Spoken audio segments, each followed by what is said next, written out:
going to hand it right over to our ELR team. Hello, everyone. My name is Alex Ganem, and I'm with CDC's Lab Reporting Working Group with the Coronavirus Response. Today, we're going to be talking with you about a use case on the ELR flow on getting America back to work.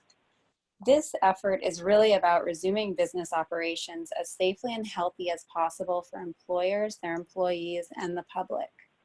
Before resuming non-healthcare business operations, it is important to consider how much the disease is spreading in the specific community and the readiness of the workforce management to protect the safety and health of employees and the public.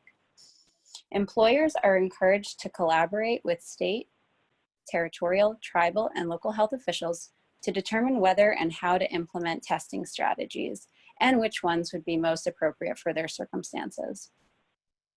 COVID testing may be incorporated as part of a comprehensive approach to reducing transmission in non-healthcare workplaces. Symptom screening, testing, and contact tracing are strategies to identify workers infected with SARS-CoV-2, the virus that causes COVID-19, so that actions can be taken to slow and stop the spread of the virus. This use case will present how testing strategies could be employed and provide a demo of the tools that could help us through this process. I'll provide a brief overview of the use case we are delving into this afternoon. So this use case is going to run through one patient's perspective. This is Janet. Janet works at a company called Quality Meats, and Quality Meats has decided to use the Luminaire employee health screening tool. Janet is screened via the app one morning before heading to work, and based on her self-reported symptoms, she is flagged to her occupational health provider. The health provider conducts a telehealth visit with Janet and refers her for a test. Janet visits a specimen collection site, a swab is taken, and she is given health guidance and returns to her home to await the test results. When the lab tests return, they are reported back to the provider, back to her employer, back to public health, and to the individual. Janet receives outreach from the Department of Health and is given information about treatment options, quarantine, and return to work guidelines. Janet self-monitors and consults back with the provider to be cleared to return to work. Now, this is a little bit of a different diagram of what I just described, but goes into more detail about the data flow. So just looking at this from an information perspective, you see the communication lines between Janet, her telehealth visit, her visit to the lab, and the flow of information. The ask on order questions that are collected through the app, through the Luminaire app, are transitioned as a package of information to the testing lab. And that information stays bundled together to be reported on to the health department. From the health department, this information is reported to CDC via the Ames Hub and Seller. So there's some information here about the different formats that are used. And before the data goes between the health department and CDC, it is redacted or de-identified so that there are no patient identifier information. I'd just like to note that it's important when this reporting gets to the health department, it is ingested into their information systems. This is at the point when it gets to the health department that the case investigations are begun and contact tracing is managed. And at some point, this is the collection point where we would also be hoping to gather information from each patient around vaccine history and other underlying health conditions. So the cascade through the health department triggers a whole bunch of other activities. It's important to note that that's the point where that is happening, and this information is transitioning on to CDC in a de-identified format to help provide a national picture of the surveillance data. At this point, I'd like to turn it to Dr. Velamuri with Luminaire to go into more detail about the health collection app. Thanks. Thank you, Alex. This is Sarma Velamuri with Luminaire. We'd like to walk you through how this employer, who is a meat packing plant known as Quality Meats, and their employee, Janet Simmons, uses employee self-certification to determine that she has an infection and go through to testing. In response to the COVID-19 concern, her employer has instituted a process to screen 100% of employees through daily self-certification. And so we're now going to present to you the self-certification strategy that has been put in place. Janet receives a text message to her phone and clicks on a link. She then proceeds to fill out a self-assessment syndromic surveillance questionnaire based on CDC guidelines, which has 3 possible outcomes. A green outcome, which means Janet is ready to go to work. A yellow outcome, which means Janet requires testing prior to being cleared to work. A person with a yellow outcome is also a candidate for contact tracing. And then there is the red outcome, in which Janet is instructed to stay home, contact occupational health, and locate available testing sites immediately. On the back end, there is an administrative portal with real-time alerting for an employer to have situational awareness of their employees. I am now going to switch and demonstrate the system which Janet would use. Janet has filled out her information and now goes through the syndromic surveillance questionnaire. There's a total of 9 questions in 3 batches. The first set of questions is about epidemiology and travel. Janet has no known contact with people with COVID and has not traveled internationally. She does, however, live in an area which has COVID spread in the community.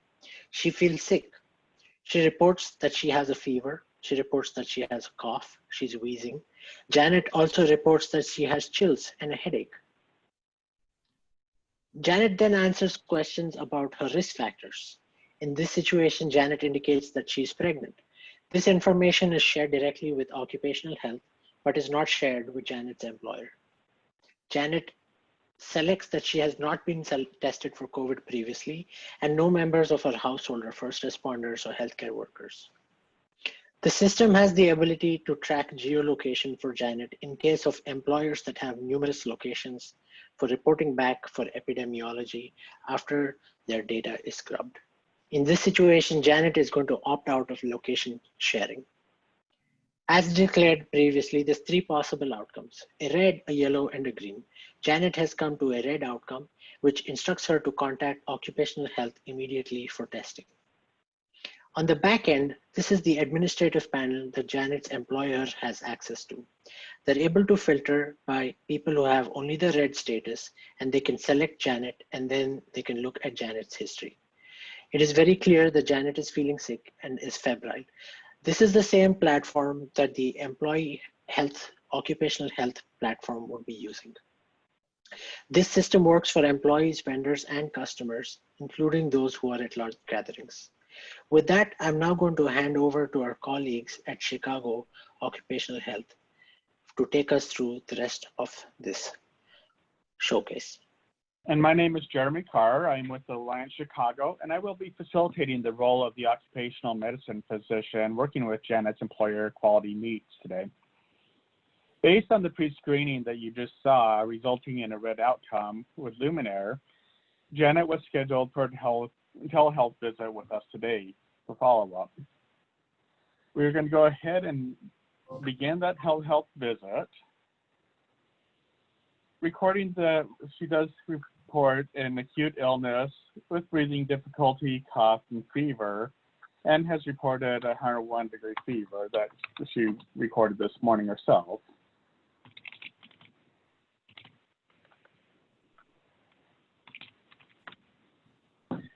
And based on that, I do want to put that into my vital signs as well, just so we have record of it in the chart. And then we are going to continue reviewing the history of present illness. And we do notice that she does have a current problem of a normal pregnancy. So that is something that we want to be aware of as well. We then follow through and review the occupational data for health for the patient. This was completed during a previous visit with us, and just confirming with the patient that everything is still current and accurate. As we know, this is information that we can send along with the lab request, and it could be useful for the health department during the assessment. So these are very important data elements as they can help track and prevent possible transmissions in the workplace as well. Given Janet's current symptoms, we placed a lab order for the COVID-19 test, including a note that she is currently pregnant.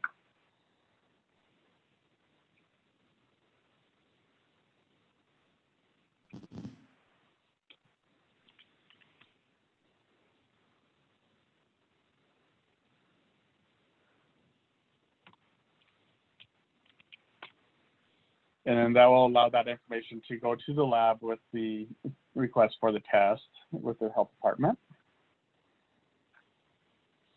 Given Janet's current symptoms, we do place the order for the test, including the note of the current pregnancy. And upon signing the visit, the lab test will be electronically transmitted to the lab so they are prepared when Janet arrives to her local lab location near her home. And now we will move to Lineate to discuss the flow of the lab. Hi, my name is Seth Rosenberg, and today I am representing Lineate, which in our scenario about getting Janet back to work is going to be that lab. And so first I want to talk to you a little bit about our product Rhapsody and what it is and how it's fulfilling its spot in this showcase today. So Rhapsody is an integration engine meant to help connect all of these different disparate systems. And we are both payload and communication protocol agnostic, so we can be communicating and aggregating all of that data to bring it in for mappings, manipulations, enrichments, and merges. In this specific scenario, I am working as the integrator between Alliance Chicago, the lab result, Luminaire, and then the state of Michigan. I'm going to now show off two of our tools, the integrated development environment, where we go ahead and build out this interface, and the management console, where we can see our connections and payloads to show the workflow here that we've built out. So just going to go ahead and hop out of the slideshow and into the product. And so here in the Rhapsody integration engine, we have some components. We see different components like our communication points. These are going to allow us to connect in and out to all of the different systems, meeting folks where they are. So for this scenario, we're using a combination of web services, database rights, and TCP connections. And then we'll also have filters, which are going to enable us to do things like extract information and set it as metadata, or perhaps map from one format to another. So for our scenario, we have that order coming in from Alliance. And it's going to include the order information plus that ask on entry information that had been referenced. And that is going to be extracted as some metadata and saved until the actual specimen result comes in. So while Janet has actually gone to get her swab, right, that swab gets tested, that result comes in. We're now evaluating it to ensure that it is reportable, and we are extracting data. We are then doing a number of things. The first is sending that full result back to the occupational medicine, so that's Alliance. The next is we're reaching out to Luminaire via a REST API and the patient identifier to bring back some of that employment screening information. From there, we are merging all three of those and ultimately mapping to that ELR format before sending out to the state of Michigan or the public health. Looking at this from a monitoring perspective in our management and monitoring console, we can see our different connections and their uptimes and timers. And then we can also actually trace a message all the way through its events. So in this case, we've got our kickoff and everything comes in. And you can actually see, here's the input payload, and then we are actually using that identifier to get back a JSON payload of some of the additional employment screener info, and then ultimately mapping this to the HL7 ELR reportable that is sent out to the state of Michigan. With all that being said, I'm now going to invite my colleague Craig, who's representing Alterum in the state of Michigan, to take us on to the next step of the showcase. All right, thank you. As you mentioned, my name's Craig Newman. I'm with Alterum, and I'll be discussing what happens at the state of Michigan. The reportable lab results are received by the Michigan Disease Surveillance System, or MDSS, which is a web-based tool designed to receive and process communicable disease surveillance data.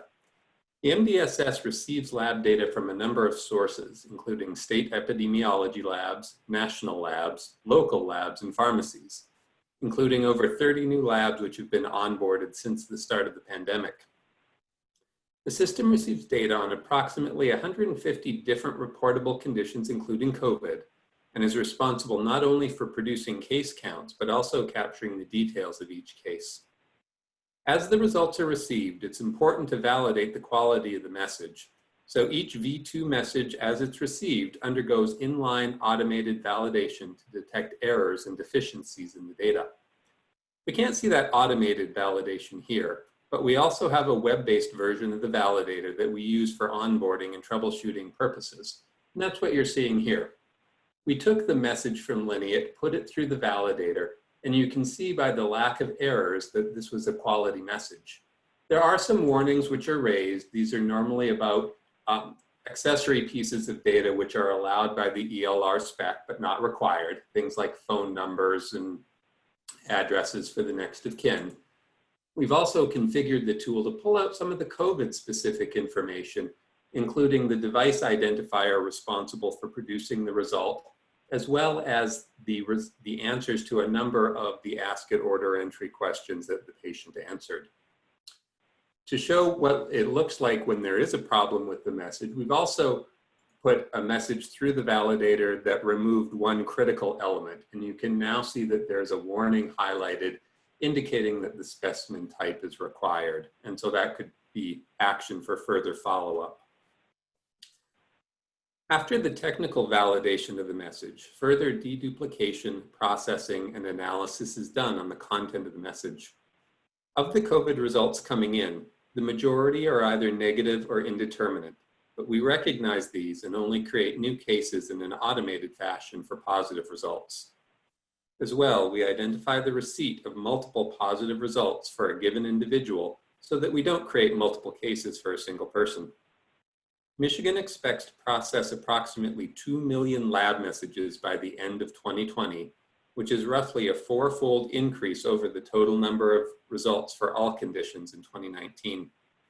As well, MDSS has seen the number of daily users of the system increase nearly 10-fold during the crisis. Reports are run daily that produce the compiled data regarding confirmed cases, which are then provided to state government for broader dissemination. The data is also used for contact tracing activities. Thanks to this extensive validation and analysis, Michigan data has been ranked with an A+ grade for COVID data quality. Finally, the processed and compiled data is reported to the CDC, and we'll turn it over to the Seller team to discuss what they do with this data. Hi, my name is Shunanda McGarvey, and I'm speaking on behalf of the CDC Seller team. Seller stands for COVID Electronic Lab Reporting, and it is receiving from public health departments COVID laboratory tests that are positive, negative, or indeterminate. It's currently receiving tests, ELRs, from over 50 state and territorial public health departments.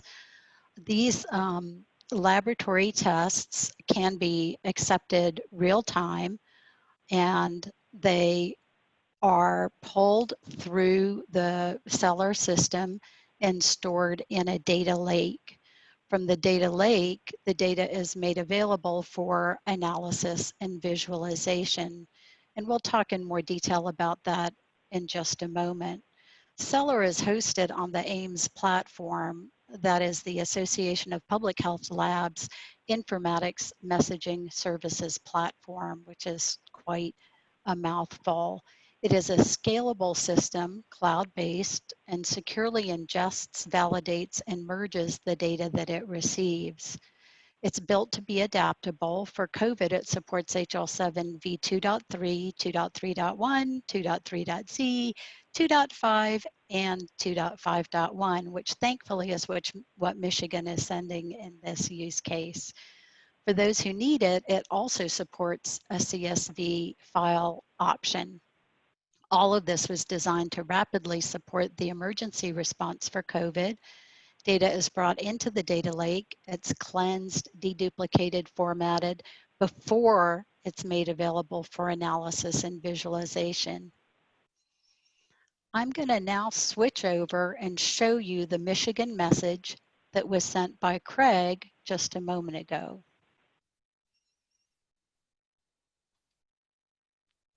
This is the seller splash page. And as you can see, it has multiple options beyond what we'll talk about today. These file upload options in the middle of the screen support the CSV file, and there's also data export functionality that allows you to output data from many files that have been received into a consolidated format.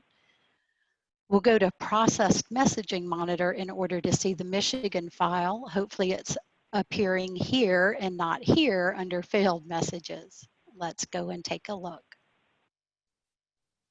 By default, it's going to query for all partners, but we are interested in Michigan, so we'll go to them. I'm signed on as a super admin, which is why I can see all jurisdictions. If a jurisdiction were using this, they would only see their data. So let's query it and see how that message did. And here it is. It was just received, and it's a valid message. However, it does have some warnings. So let's take a look at what they are. For that, we'll go to our detail panel. Not only do we show warnings, but we also show errors if there are any. Since there aren't any, it's blank, but the warnings are shown here, and it looks like the OBX segments have extra children. That's a warning. It didn't stop it from being imported successfully, and this message should still be fine. You can also view the HL7 message that was received below, and you can see that patient identifying information such as their name and their address has been redacted. You can also see in this message that there is additional information that's being shown. So in terms of the OBXs, you can see the first test for condition of interest, employed in a healthcare setting, which is set to no because remember, Janet is not. She is, however, employed in a high-risk setting, and we'll look at that in just a minute. You also see the other HHS questions that have been added as a part of the new requirements, and those include patient was hospitalized, patient was admitted to intensive care, both of which are no for Janet. Her pregnancy status is set to yes, as she was pregnant. And here's her workplace setting and occupation. We've added both of these to prepare ourselves for the future. In future edition of HL7, additional segments for occupation have been added. And this is in order to start collecting the information that would be included at that point. So you can see animal, except poultry slaughtering is set as her workplace setting, and her occupation is meat, poultry, and fish cutters and trimmers. So she is in a high risk category. Finally, here's her SARS-CoV-2 test where the result is positive, as you can see. Now, all of this information that's brought into Seller, as we said, does get reported and used for data analytics. So let's take a look at what happens there. Remember, it's cleansed, deduplicated, validated, and mapped before it gets to that point, but then the data is made publicly available at this website you see at the top. And you can see this is the live website, and there are over 37 million tests that have been reported through the system to date. Of those, over 3,449,000 were positive, which means a rate of about 9%. If you're interested in more data or want to look at this on a state basis, you can go to the link provided on the page. And you can hover over each state to see its data. Or you can take a look at the statistics on the right-hand side. Much more is coming of this in the future. In the future, there is an interest in using this data more broadly to trend counts, not only trend counts, but also to do detection or verification of hotspots, also to track the use of test kits and reagents and other supplies. And we'll be adding additional categorization of the reporting by test category, by demographics, and by location, such as zip code and county. The data analytics are not only provided to the analytics team within the CDC for aggregate reporting to HHS, but they're also made available to HHS as well as to CDC for additional analysis that will be done. With that said, I'm going to turn it back over to Luminaire and let them tell you how Janet finally gets back to work.